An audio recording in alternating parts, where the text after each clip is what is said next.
Hi, good afternoon traders. So it's 5 p.m. here in the UK on the 3rd of April.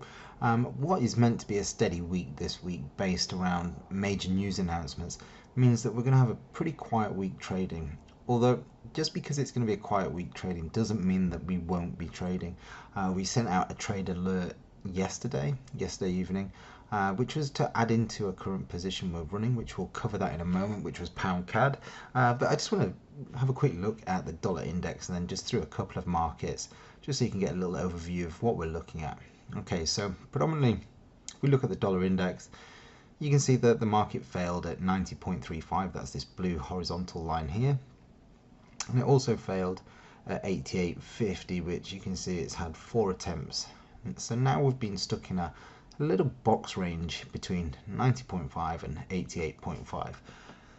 So essentially we've got no direction on the dollar. So what that's telling you is unless it's at the top of the range or the bottom of the range within this dollar index, then really you don't want to be trading any of the majors or minors.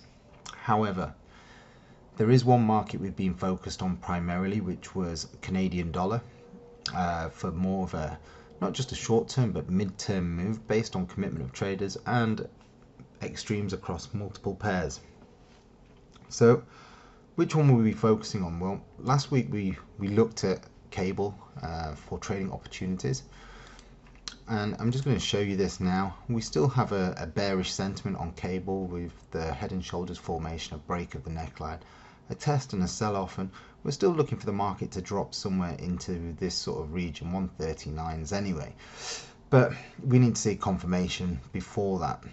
Now, if we have a bearish sentiment on sterling or cable, and we also have bullish sentiment on Canadian dollar, first thing we need to see is we need to see a confirmation of the break below 128, which we're not there yet, but it's looking that way. Once we have that, then what we have is we've got confirmation that we're going to continue with the Canadian strength. And I would probably envisage that the market is going to test somewhere around this 125 barrier. So we'll look to see the market sell off, and then we can look for an add-in trade somewhere around 128. So this is one that I would look at selling. However, what market we've traded instead was pound CAD.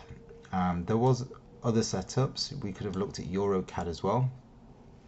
You can see we were looking at this particular area here, the 2 red lines. In fact, let me just zoom out.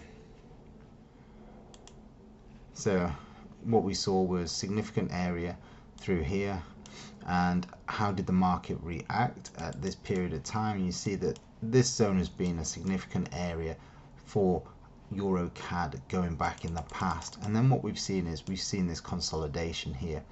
This blue line we drew on this morning in this morning's webinar, looking for price to break below it, which we've now seen. So we've seen a break below that. We looked at the head and shoulders, the trend line, we've had confirmation of that.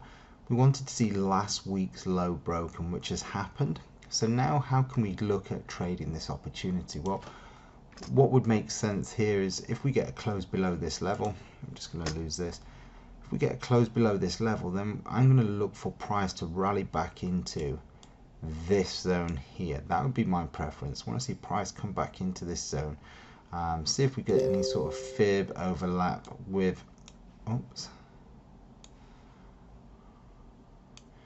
So that's what I'll be looking at, somewhere there. So you can see that the 38.2, so we can see that price will come somewhere in this region, and that'll be the tip of the wick just here. So that's why I'm going to look for a price to retrace to a minimum before continuing to the downside.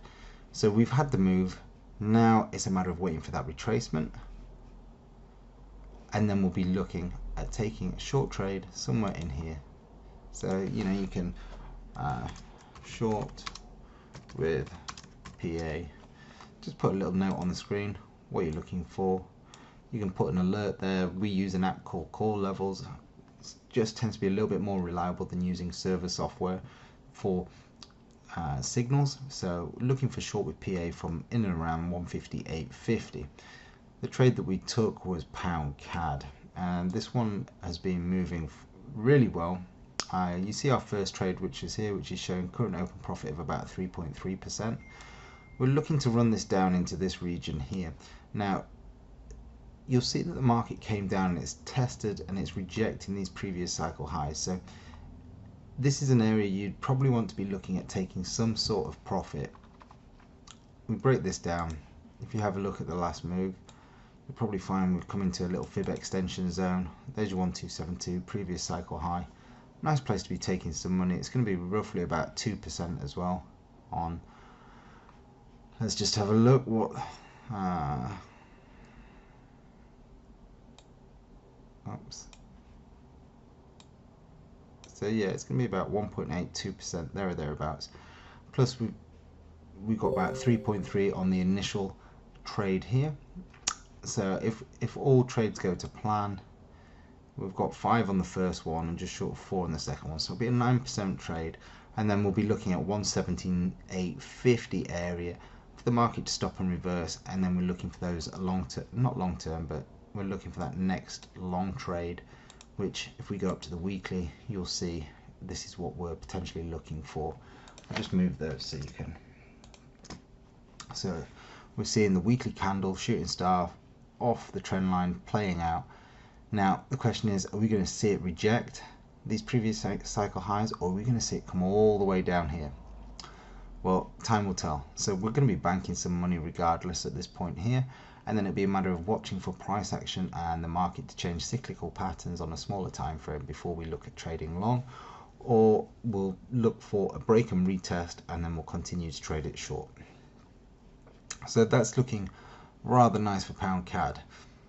Pound Aussie, on the other hand, we're looking to see this market very similar. We're looking to see this one, let me just remove those. We're looking for this shooting star at resistance to continue and pull down, and we'll be looking for a long trade from this 179, 178 area to get long and continue with this upward trend that we're seeing on the weekly chart here. So there's a good over 1,000 pip trade here on this weekly chart if we look at this and trade to our fib extensions. So this is looking rather exciting. So simple scenario, look for the chart to play out. If you look at it on the 4-hourly, you'll see key area of support we're watching. We want to see this area break. We look for a retest and we trade this short into support, and then we'll look for a stop and reverse to trade it long. So that's all looking very good. One other trade that we are in at the minute as well is CAD Swiss. We've been in this for a period of time now. We're seeing some really nice momentum here. So if we just go up to the weekly, you'll see we've got a long-term trend line. Market came into a little bit of structure as well. This on the weekly, drop down to the daily. You'll see that the market came down, then gave us a higher low. We got our tennis ball effect where you see the big momentum candle, and then you see these consolidation small doji candles. We bought on the break of the high, and we've got a lovely little return running. Oops. If you have a look at this, we bought on the break of the high. We put our stops just underneath the lows. Currently we're sitting on this one about 2.5% up. Now there's going to be a potential add-in trade here, which will be from the neckline, this blue line here.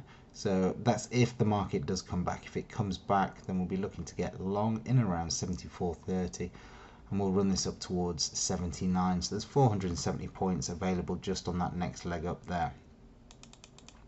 If you want to trade it with your fib extensions, then there's significantly more room on this market. You're going to be looking trading this up to about 82, so it's basically 1,000 pip trade if you are looking at running this up to the fib extension for extended targets. So you've got some massive returns here.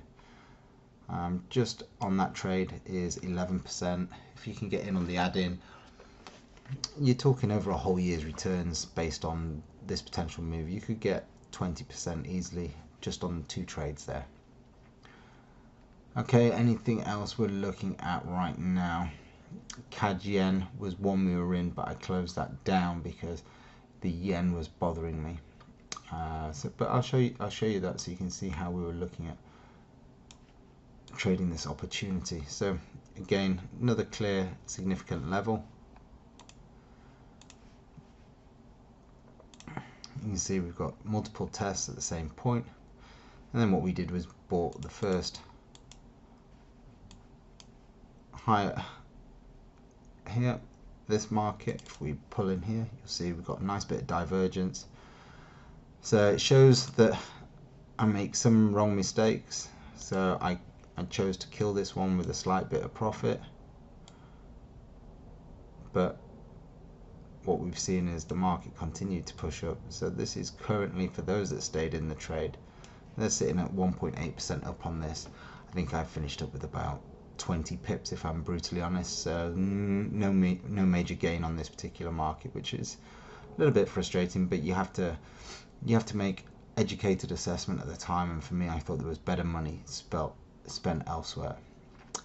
Okay, so one final look at another market, which will be gold. I think there we go.